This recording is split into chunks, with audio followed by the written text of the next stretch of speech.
Hello guys, welcome in my YouTube channel learning Mantra by AK sir. एक बार पुनः आप लोगों के सामने rules relating to pronouns topic लेके उपस्थित हुए हैं। हम इससे पहले रूल 10 तक डिस्कस कर चुके हैं। इसके बाद जो है हम रूल नंबर 11 को डिस्कस करेंगे। यहाँ पे हम देख रहे हैं रूल नंबर 11 में एंटीसीडेंट के पहले सेम या सच का प्रयोग हो तो उसके बाद रिलेटिव प्रोनाउन एज आता है। ठीक है, जैसे अगर हम सेंटेंस के माध्यम से देखें तो हम देखेंगे कि यहाँ पे this is the same pen as I gave you, right. अब यहाँ पे आप देख रहे हैं कि जो पेन है ये एंटीसीडेंट है, इसके पहले सेम आया हुआ है। सेम आया हुआ है, इस नाते इसके बाद जो भी यूज होगा रिलेटिव प्रोनाउन वह क्या होगा, एज आएगा।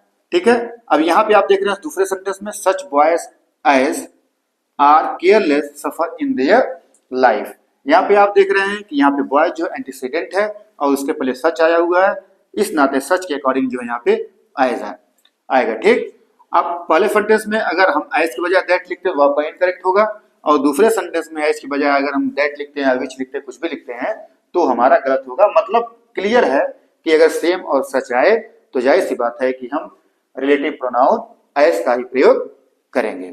आइए हम देखते हैं अब अगला रूल। नेक्स्ट, रिलेटिव प्रोनाउन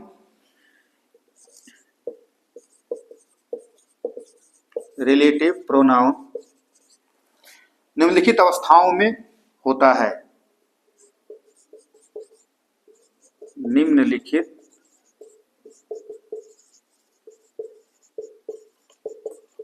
अवस्थाओं में प्रयोग होता है।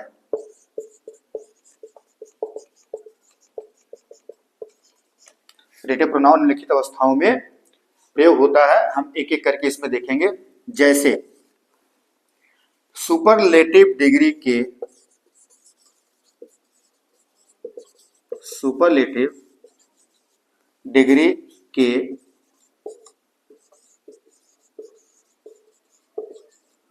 एडजेक्टिव के बाद, सुपरलेटिव डिग्री के एडजेक्टिव के बाद।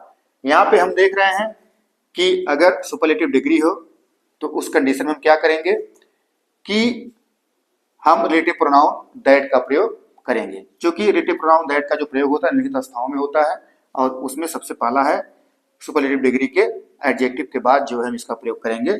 जैसे for example, this is the best that he could do. This is the best that he could do. This is the best that he could do. अब यहाँ पे आप देख रहे हैं कि सुपरलेटिव डिग्री है, इस नाते यहाँ पे क्या प्रयोग हुआ है, रिलेटिव प्रोनाउन दैट का प्रयोग हुआ है, राइट। उसके बाद जो है अगर हम दूसरी कंडीशन को देखें तो दूसरी कंडीशन क्या है कि all, any, none, nothing, only के बाद भी दैट का प्रयोग होता है। क्योंकि इस रूल नंबर 12 में हम यही पढ़ेंगे कि जो रिलेटिव प्रोनाउन दैट का प्रयोग हम करते हैं किस अवस्थाओं में करते हैं। तो पहला तो ये था कि सुपरलेटिव डिग्री के बाद, मतलब सुपरलेटिव डिग्री का जो एडजेक्टिव है उसके बाद हम दैट का प्रयोग करते हैं। और उसके बाद हम बी में डिस्कस करेंगे कि अगर ये हो word all, any, none, nothing, only ऐसे हो तो इनके बाद हम रिलेटिव प्रोनाउन दैट का प्रयोग करते हैं। जैसे all that glitters is not gold. All that glitters is not gold. बहुत ही फेमस यह कोटेशन है द मर्चेंट ऑफ वेनिस का, क्योंकि इसमें जो पोर्सिया ये कहती है कि all that glitters is not gold. खैर, यहाँ पे हम देख रहे हैं कि ऑल का यूज हुआ है, और ऑल के बाद तुरंत हम देख रहे हैं कि दैट का प्रयोग हुआ है। उसके बाद हम देख रहे हैं कि you may take, you may take any pen that you like. अब यहाँ पे देख रहे हैं आप एनी का यूज हुआ है, इस नाते यहाँ पे जो रिलेटिव प्रोनाउन का यूज होगा वो किसका होगा, दैट का प्रयोग होगा। उसी प्रकार से हम तीसरे सेंटेंस को देखेंगे,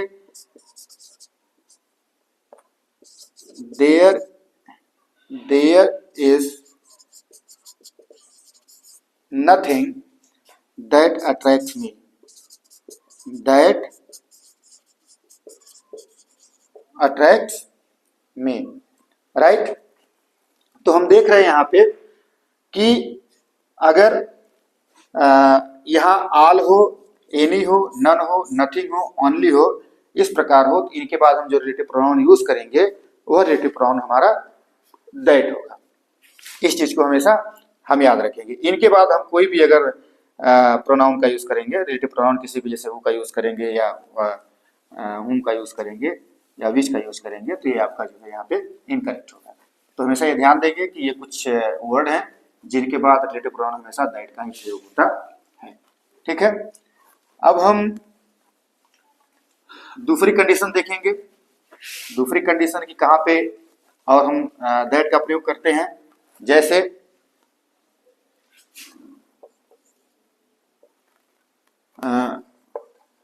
who या what, who या what, interrogative pronoun,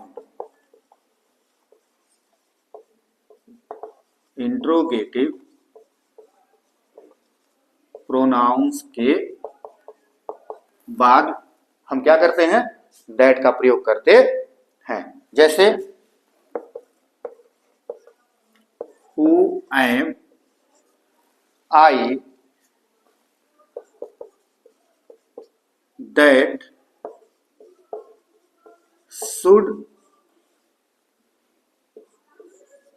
help you, right? Who am I that should help you। कहने का मतलब इंट्रोगेटिव प्रोनाउन हो, who या what, इंट्रोगेटिव प्रोनाउंस हो, उनके बाद हम क्या करते हैं, दैट का यूज, रिलेटिव प्रोनाउन दैट का यूज करते हैं। यहाँ पे आप देख रहे हैं who आया हुआ है, इस नाते यहाँ पे हम दैट का प्रयोग किए हुए हैं। अगर यहाँ पे आप विच का यूज करेंगे तो आपका इनकरेक्ट होगा, राइट। अब हम यहाँ पे दूसरा सेंटेंस देखेंगे कि what is it, what is it that makes you fearless, that makes you fearless। अब यहाँ पे देख रहे हैं कि what का यूज हुआ है जो कि इंट्रोगेटिव प्रोनाउंस है, और इस नाते यहाँ पे जो रिलेटिव प्रोनाउन है वो that का प्रयोग हुआ है, ठीक है। यहाँ पे हम जो है किसी और प्रोनाउन का यूज नहीं करेंगे, which या उसका जो भी हो हम उसका यूज यहाँ पे करेंगे तो हमारा जो है इनकरेक्ट होगा, राइट।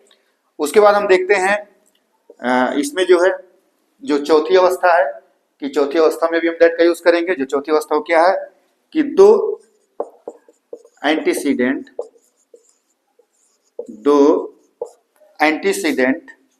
एक व्यक्ति को तथा दूसरा जानवर या वस्तु, तथा दूसरा जानवर या वस्तु को इंगित करे, वस्तु को इंगित करे, तो उनके बाद दैट लगता है। तो उनके बाद रिलेटिव प्रोनाउन हम दैट का प्रयोग करेंगे, ठीक है। यहाँ पे दो एंटीसीडेंट एक व्यक्ति को शो कर रहा हो, इंगित कर रहा हो, दूसरा जानवर या वस्तु को इंगित कर रहा हो, तो उस कंडीशन में हम दैट का प्रयोग करते हैं। फॉर एग्जांपल हम देखेंगे जैसे the boy and his dog that had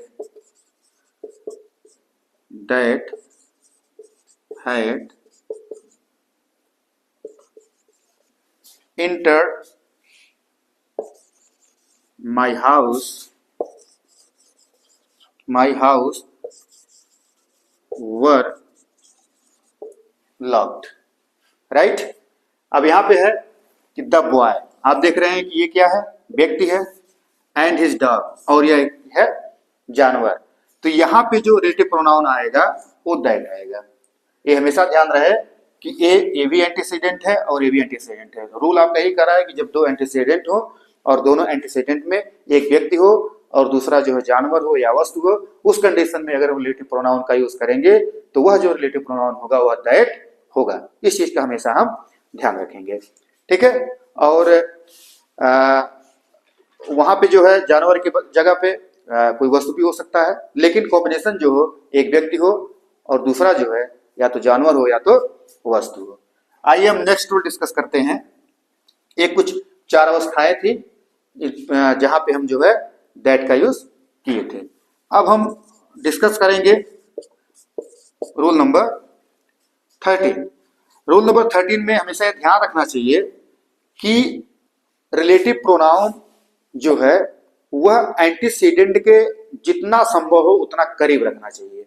ये हमेशा याद रहे कि जो एंटीसीडेंट है यानी कि रिलेटिव प्रोनाउन को हमेशा हम एंटीसीडेंट के समीप रखते हैं, उसको हम दूर नहीं रखते। जैसे for example, the watch which I bought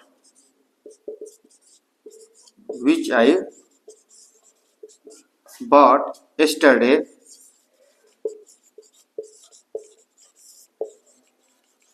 was lost।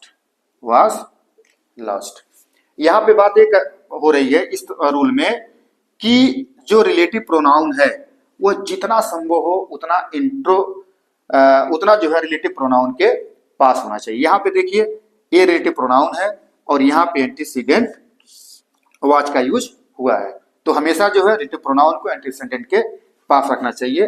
ये रूल जो है ये बताता है।